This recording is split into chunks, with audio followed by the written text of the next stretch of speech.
Hello, welcome to another episode of Walking the Spiritual Path, where I'm just basically covering my journey from birth and what I can remember to now, to today, and whatever that now looks like by the time I get there, through each episode and cover anything you need to know when you've figured out that you're walking the spiritual path, you've awoken, gone through a dark night of the soul, all of those things that you're starting to learn about now or already really know about. You're just looking for other guidance or other insights. And in the first video, which you can watch, start there. I was talking about how I was born with intuitive abilities and how that played out up until about the age of 5 or 6, until I moved house. Excuse me. And then where it went from there. And then, so today I'm really going to be talking about like coming into teenage years, puberty, that kind of thing. I'm not really going to delve into that. Don't really feel like I need to. Personal stuff. Although the spiritual journey is very personal, very human. Whether that change in physiology starts to open up intuition as well, I'm sure it does. And I'm sure it sort of has an effect on our chakras and our energy and our aura and all of those things. And also a different level of emotional awareness as well also helps open us up and see the world through different eyes, through different filters. And our intuition is still fairly strong. And that will also depend on your upbringing. I mean, if you're in a very religious, whether it's Christian, Muslim, whatever denomination, whether you're in that, that's also going to have a big effect because you're starting to want to fit into society, fit into a friend group, and you will allow boundaries to be crossed and make different choices that your intuition is going against. So this internal battle, maybe that's a key part. Maybe around 12, I'm feeling that often our internal battle starts, the one where we try and fit into a human society compared to an intuitive knowing and following that is such a that even in today's standards, few people follow 100%. We still try and fit in to some degree. My personal journey, I think around the age of 13, memory's not that great. The time is relative. 13, 14, I took on a Saturday morning job down, this is in England, the county of Lincolnshire, where I was a butcher boy. So I was basically on one of those old style, like 1930s cast iron bikes that weighed a ton, with a wicker basket on the front, and with meat in it and delivering meat to the older people that couldn't get down to the butchers. And look, I met some amazing people. I really did. Like they were so grateful. And here I was a 13, 14-year-old lad cycling around a small little country town delivering meat and whatever else the butchers sold at the time. And the interesting thing is, why this is relevant is that on my route, there was a spiritualist church. Now, back then, I knew nothing about these things. There was just a sign on the street that said about, spiritual church. And I just something inside of me was drawing me in every time. And it's such a vivid memory that it just drew me in time after time after time after time. And because I was at that stage in life of this internal battle of where do I fit into this world? Where do I fit into my friends group? Where do I fit into my family? Where do I fit in at school? And the irony is, I felt like I didn't fit in anywhere. That's the irony. Just excuse me. Interesting enough, it's quite dark talking about that. And then I realized, let's switch this light on. And that pull, that energetic pull that felt very physical within my body, I remember it so vividly. The curiosity, so that inner knowing, saying there's something in that that's for you. that's part of your journey, part of your calling, part of your soul mission, part of your life path, part of your purpose. You know, so many of us ask that question: what is my purpose? What is my life purpose? What is my soul purpose? What is my soul mission? And all of those things, which sometimes is a question we never answer. But jumping forward ahead many years, I realized our sole purpose is just to become the best version of ourselves. And how we choose to do that is that free will choice, that humanness that we carry so inherently within us. So I was drawn to that. Now, the thing is, because I wanted to fit in, and for whatever reason, you know, courage and fear, and my mum was a very fearful person, and I inherited a lot of that. And I had to break a lot of those patterns. Some are still hold, some I'm still working on. You know, this internal journey of habits is always, it's just a lifetime journey. There's always new layers, same level, different, same lesson, different level.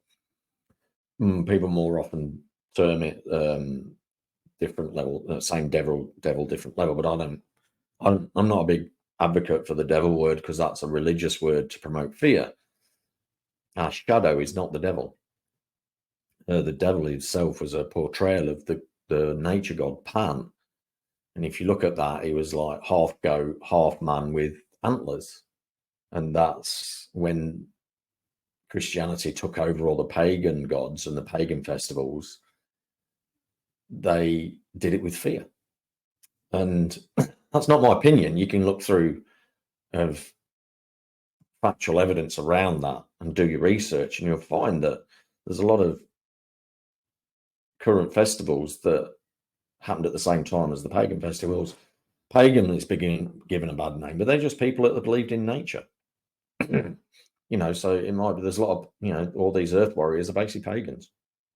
It's not a dirty word. It's not a automatic, oh, you're devil worshippers. No, we wanted to be at one with nature.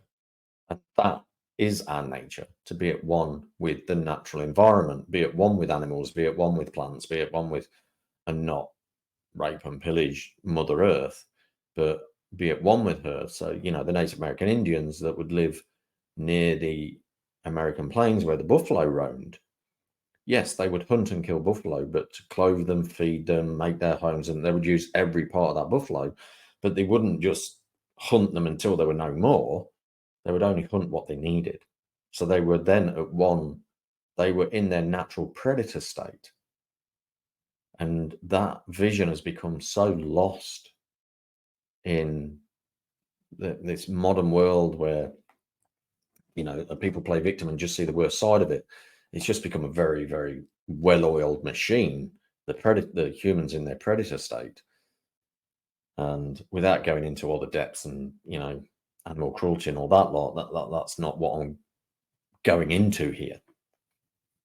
I'm going back to my spiritual journey, being drawn into a spiritual church, which at the time was a very organic thing, ironically and connectedly, while I was delivering meat. So, you know, talking about this natural predator state, and there's a link there somewhere.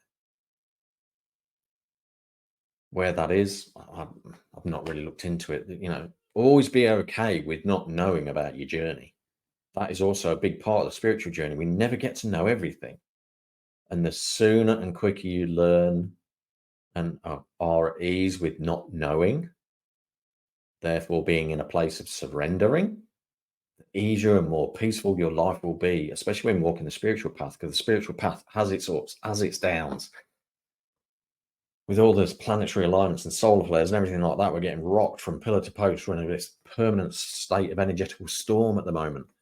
And so the easier you can navigate that, and the better ship you have to navigate that, which is our internal navigation system, our intuition, our inner teaching, our inner tuition, the more easier it is and the more clearer we can see. So when I was getting drawn to that spiritual church, there was something inside of me that stopped me going, and I never actually went in. And something my dad, you know, I was one of these. Many people out there, we don't really listen to our parents. My son doesn't. That's because we get on our own path and we've got our own path to follow. So it's not that we're not listening; we're just listening to a different path. Our path has been handed to us at adult stage. When your kids turn 18, their path fully kicks in. You're no longer their energetic custodian. And so they will go and do their own things, irregardless and in spite of your guidance and wisdom. They'll do it anyway. They're just following their internal journey, however that looks to them. So be okay with that too, as challenging as it may be. So I never went in. There was some fear inside of me that worried what my friends would think, worried what my local environment would think, worried what my family would think. And I was trying to fit into something I was never going to fit into. And my dad always said, never regret the things you do, only the things you don't. And because of that statement, I actually have a few regrets in my life. That's definitely one of them. But I walked in a spiritual church later on in my life, so I eventually got round to it. The other stuff, well, one was to do with not having a drink with. I used to walk my grandma down to a local club when she'd have a drink, and she was 90, 91, still walking down into the local town. All her marbles were still there. She had a massive family, like 13 kids, 60 grandkids, something like that. She knew that you couldn't sneak past her. And so my regret was that I never went and joined her for a drink because I was too busy, again, trying to fit in with my mates that I never really fit in with anyway. And then the other one was I had a chance to go to a Rolling Stones concert at Wembley at the Voodoo Lounge tour, and I chose to play football instead because that was my passion. I like music, but it was never my passion. So in that instance, out of those three, there was only one where I really followed a passion of mine, was soccer, to those that live outside of the UK. What I'm trying to say here in regards to helpful insights and tips, that inner calling, that energetical pull, that magnetic pull, or you might have a magnetic push, you might have a forceful energy rather than pulling energy. Follow it. Follow it and be damned to society and friends and family. And when it's something simple and it's not going to harm anybody, of course. If you're getting pulled to do something that's harming somebody, then definitely stop and think about that. That's not what I'm saying here. That I'm just saying about on little things that aren't really going to do any harm. That's more of a curiosity piece. Like if I decided at 14 to go into that spiritual church, I would have met at an early age some like-minded people that may have guided me and given me insights to who I was, which then would have meant that I wouldn't have been fumbling around in the dark for so many years and wondering why I just didn't fit into my social group, my friends group, my school group, whatever it was I was doing. And my family, I never really fitted in. And the spiritual people, that is a very, very, for those that are walking this spiritual path, it's a common thing you experience. Even in adult life, you go and do, whether you decide to do the 9 to 5, you find that you don't fit in there, and that when there's redundancies or job losses, that you're normally the first head on the chopping block, because just have a different purpose. We have this purpose of bringing light to the world. And some of you watching this who are just maybe just opening up to the spiritual path or are curious about this might wonder what that means. And on an energetical state, we are light beings. Everything is made of light. And it's just the frequency that slows down to such a state that it becomes densely physical. And things that operate at different frequencies are unseen to the human eye. They are still there. The human aura can be photographed with Kirlian photography. So it can be seen with a different piece of equipment. We can't see our bones in our body, but you get the X-ray machines that operate at a different phase, and they can see through dense muscular and skin stuff. MRI scans, all of these things, there's different equipment can see light at a different frequency. So we're light beings, where our light is just naturally brighter, and we are more change makers, system breakers, truth tellers. And even in this modern world of today, it's very hard to accept an energetic truth. A human truth is a collection of opinions and lessons learned from those around us that I've got so much strength of belief behind them that we'll fight to defend them. Doesn't necessarily make it true. It's an opinion. It's just a very, very complex opinion. But energetic truth is, it is what it is, where there's an undeniable energy within us that tells us that's true. A couple of years ago, the whole world was going through something where the truth tellers could just know what was going on. And now the truth is, what they saw back then is now coming out to be true. And there's still a lot of people disbelieving those people, even though with their own eyes on the screen in front of them, they're being proved wrong from an egotistical perspective. Wrong and right is an egotistical opinion.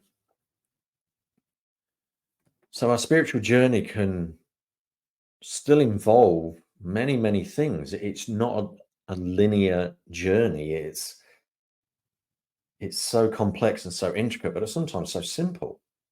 When intuition pulls, that's saying, do this.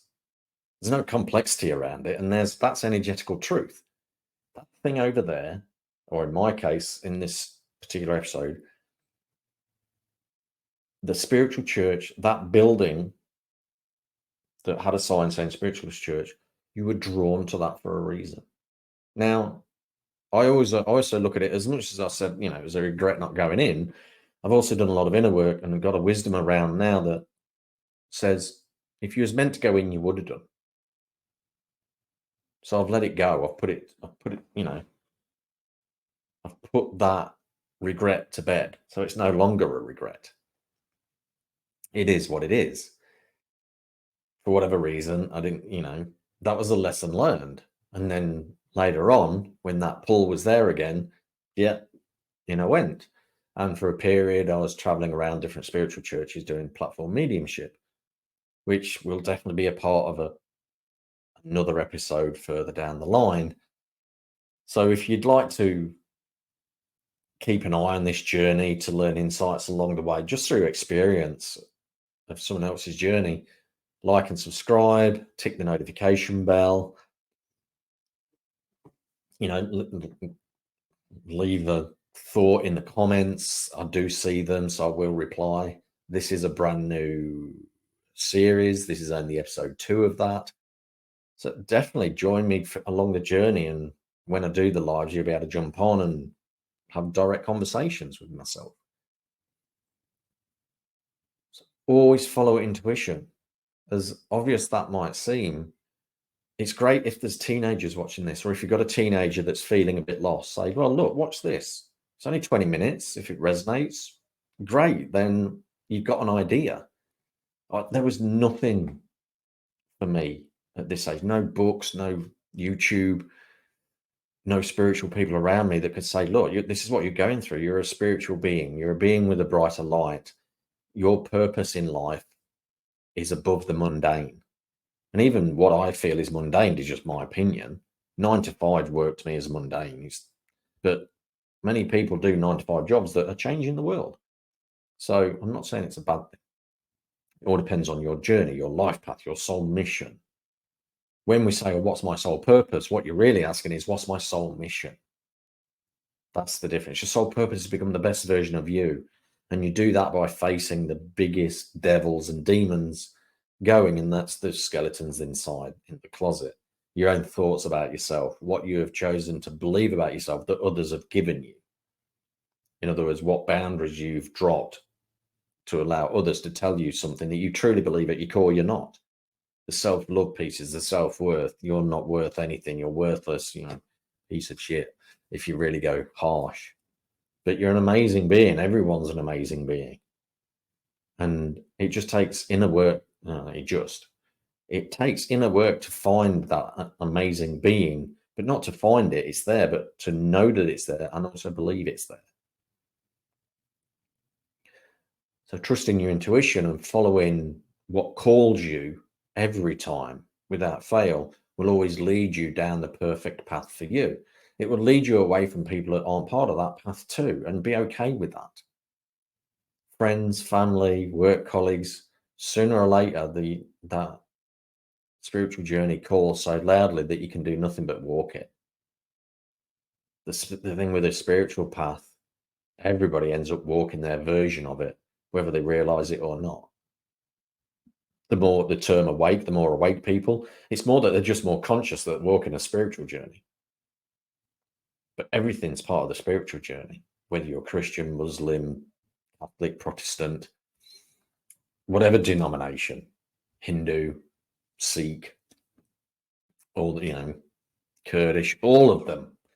You're all following a path that you feel that you've chosen to walk down here on Mother Earth in this physical realm. And just keep walking it. The irony is you can never not walk it till the day you pass from the physical plane. So follow your calling, and that's that. And what I mean specifically in follow your calling is that gut instinct, intuition, deep inner knowing, whether it's clairaudience, clairsentience, clairalience, clairvoyance, whichever clair is active within you, whether you treat it as a clair or just as gut instinct, follow that, and you'll rarely be off your journey too far or consciously off.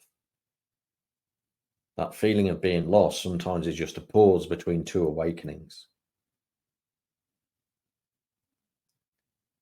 So I feel that's where I'll leave it for today. It sort of went in many directions, and the spiritual journey can do that. Walking the spiritual path is often walking in many directions all at once, and getting comfortable with that and getting used to being pulled from pillar to post. And the more comfortable you get with that, the easier it is, because we are light beings and you're not getting pulled, you're shining.